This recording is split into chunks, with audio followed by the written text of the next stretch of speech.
TG Rabbia, buonasera, anche se de buono che se niente, obiettivamente. Dicemos, no? Dove sei il governo? Dove sei il governo? Se preoccupiamo di salvare le banche, salviamo le banche, e a noi altri chi sei che ne salvano gli altri? No, dimmi, chi sei che ne salvano gli altri? Dove mi porto i skate? Dove mi porto? Mi porta il governo, mi porta in banca, che tanto i skate non che ne go, 25 euro al giorno, ciapo, 25 euro al giorno senza contributi, vergogna, sembra frutta.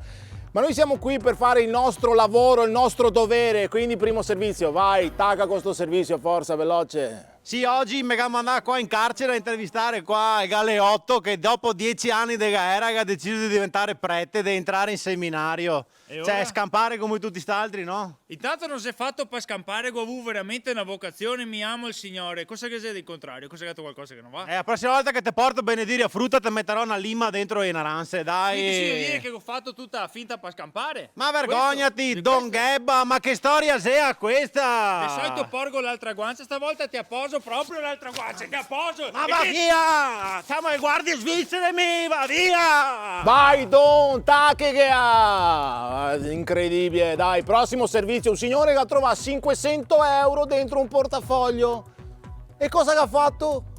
Li ha restituiti. Ma te pare normale? Restituitemi 25 euro al giorno e ho 500 euro e li restituisce, dammene 50, dammene!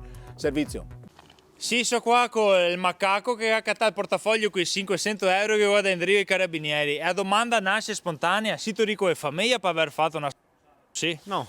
No? E perché te hai fatto? Ma perché penso che c'è bisogno di gentilezza nel mondo, perché se tutti fosse come te, sto mondo qua se ne andaria a ramengo. Come mi, come? Vediamo stai coraggio di dirlo. Come mi, disegniamo dire come che sarebbe. Un egoista te si ti, un egoista te si ti, un ebete. E questo è il pacifista che tacca! Passito il pacifista che vuole attaccare a stecche!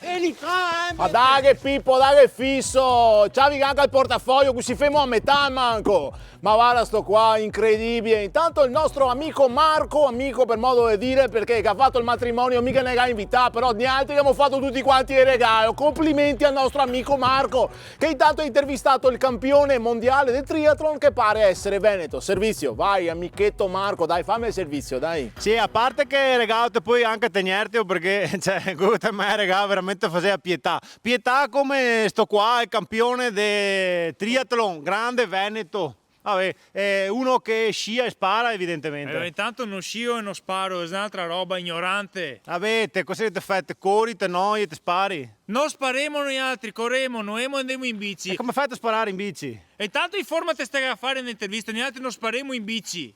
Vabbè, comunque siamo qua con questo che noi essendo buon giocare a Bayonne andiamo a fare triathlon. Perché esiste solo il Bayonne, poi voi altri giornalisti. Ma andiamo, che sport sei il triathlon? Non si vuole parlare della roba diversa. Ma dai, ma saga Bayonne, prossima volta. Ma te par possibile che chi se dà continuamente su sto TG Marzo? Vabbè, comunque, chiudiamo qui con l'ultima notizia. Oh, che bello! Ma va che roba! Quest'oggi salviamo non più la formica rossa dell'altra volta, questa volta salviamo la zanzara tigre del Borneo. Poveretta zanzara tigre del Borneo. Salviamola, date i vostri soldi alla zanzara tigre del Borneo. E tanto il governo salva le banche. Chi mi salva? 25 euro al giorno, ciapo, vergognite. Manda a sigla calma come salvo e a giornata, vado a casa, vado. TG Marzo.